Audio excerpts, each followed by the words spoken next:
7 out of 10 U.S. Catholics don't believe in the real presence. That's what the Pew Research study suggests. And I'm inclined to believe it because, frankly, there's nothing to dispute it. Their sample size and methods are accurate and up to par with what's supposed to happen when it comes to surveys like that. The issue here is I think a lot of people play it down, or they don't understand maybe the scope of what that actually means when it comes to the faithful, and maybe how acting Christ-like is intimately tied to the Eucharist itself. In this video, I'm going to go over and break down the numbers just so you can kind of glimpse to see where the real problem seems to be, or at least from my understanding. Now, the study was done a few years ago, so it's not like up to date as in like last year, but it is within the last 3 years. And that's really important to note because it's not like within the church we have these surveys. So let's get into it. 7 out of 10 Catholics believe the bread and wine used in communion are symbolic. According to the survey, it's true. There were about 1,900 people sampled for this, which came from another study that had a sample of 11,000. The question of whether or not someone was Catholic was what designated those people for these questions. And the questions dealt directly with understanding transubstantiation. And they ask in regards to the teaching of the church, and then in regards to whether or not you understand it, and then do you act on it? Like, do you believe it? Do you not believe it? And so there's 31% that do believe it. 28% of that 31% know the church's teaching on transubstantiation. And then there's kind of this weird 3% where 2% think the church teaches bread and wine as symbols, and then one's unsure. So you have 2% that kind of go above and beyond what the church teaches from their point of view, and then 1% that just doesn't know. And so that can happen for a variety of reasons. You know, the question may have been stated wrong in terms of, having previous experience with call centers. That may have happened. There may have been other things at play. Maybe the person just wasn't thinking through the question like completely when they were answering it. So there's a whole bunch of things that could have given this weird 3% here.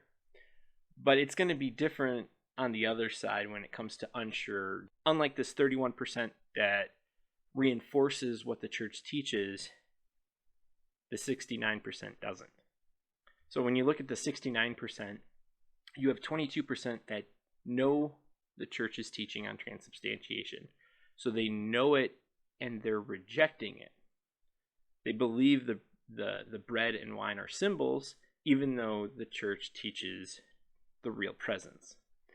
43% of that 69% think the church teaches bread and wine are symbols.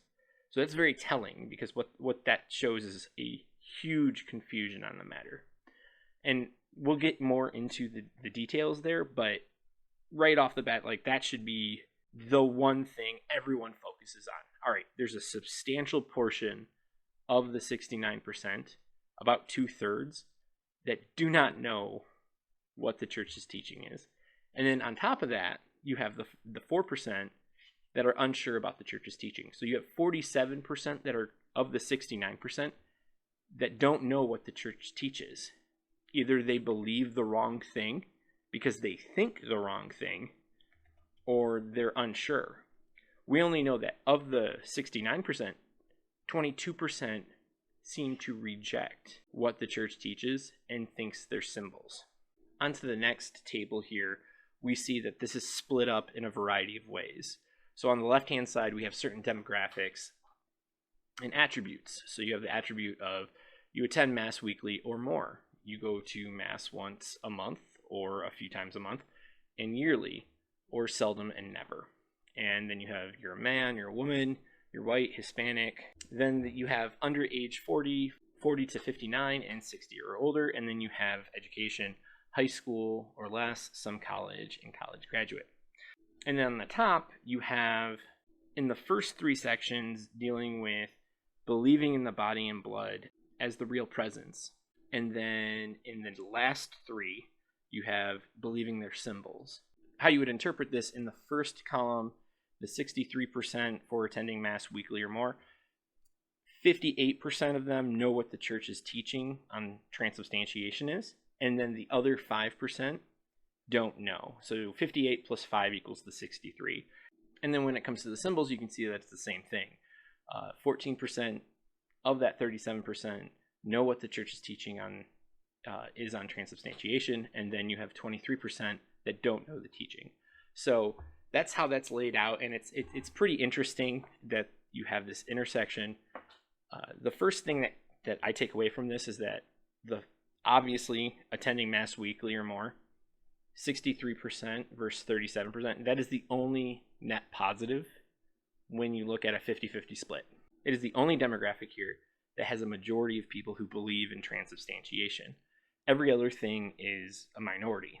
But there are certain clues as to what we can see here on what influences, say, the real presence, and I would argue the faith itself.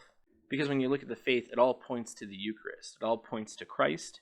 And this is a very important point. This is a core tenet of the faith. It is the source and summit. And so if you're missing this, chances are you're probably missing other things that are important as well.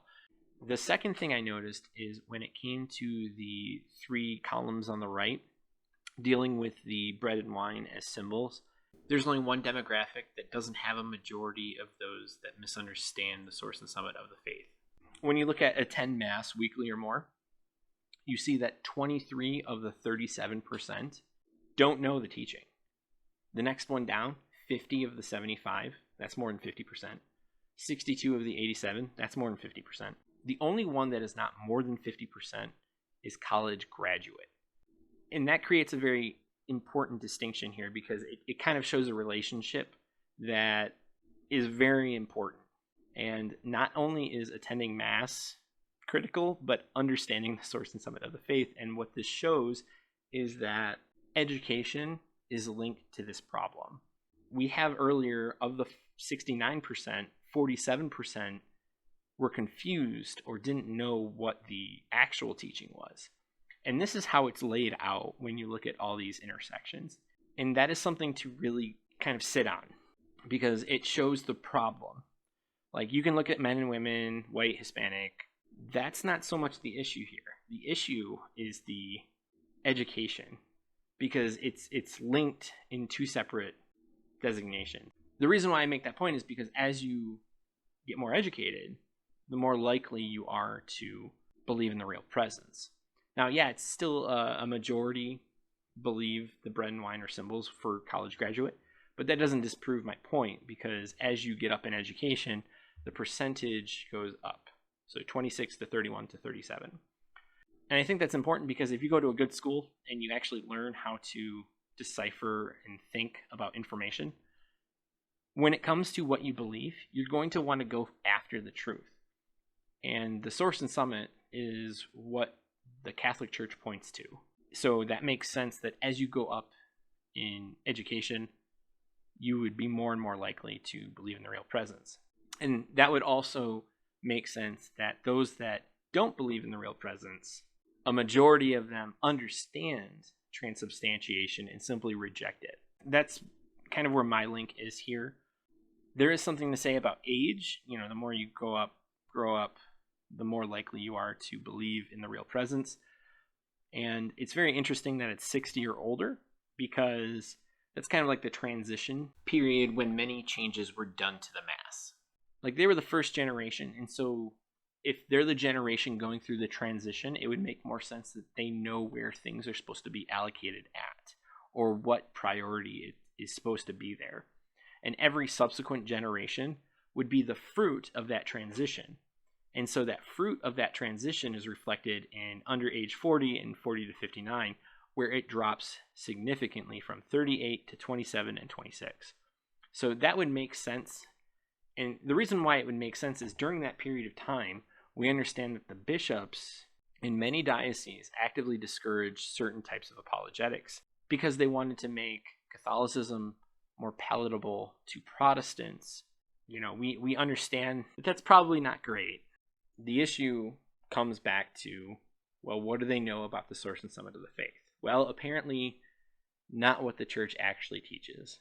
understanding the real presence is very much a life-changing aspect when understood and accepted and embraced. Hopefully this has helped you with understanding the survey a little bit better, but also maybe what to glean from it. My focus here was very much on understanding, because I really do take that line seriously, not only in this, but in my personal life and my kids. What you don't know can actually hurt you. And then you have that verse that says, "My people perish for lack of understanding," or lack of knowledge. So it kind of just all comes together that that's exactly what we're seeing here. This isn't being Pharisaic. This is being, like, I don't know if I made up that word or not, but this isn't like being too much of a Pharisee or something. This is just basic Catholic understanding. And we have actually lost this with those that identify as Catholic. And we need to take that back. And I think in terms of the new evangelization, that is not really said as much anymore. It's not the hot button word that it used to be when I was growing up. But it really comes down to just helping people come to the Eucharist. Or at least that's what I'm gleaming from this. Because if it's the source and summit of the faith, then you need to treat it like it, and you need to bring it to the people. You need to bring that understanding to the people so they can appreciate it, understand it, and act on it. I'll be doing more of these because these surveys are snapshots of what the laity thinks. And they're done right. Like, the methodology is fine. There's nothing wrong with them. Just because they're not Catholic does not mean it's wrong. It just means that, they arguably have an objective standpoint. They have nothing to gain or lose. They're just talking about it. And they do identify and define transubstantiation appropriately. So clearly they fact check and they make sure what they're saying and what they're asking about is correct. I just wish that this was more widely acted on, because it's something we desperately need. So hopefully your priest or the people in your area are acting on it to help bring those that don't understand to an understanding so they can appreciate what's been given to us.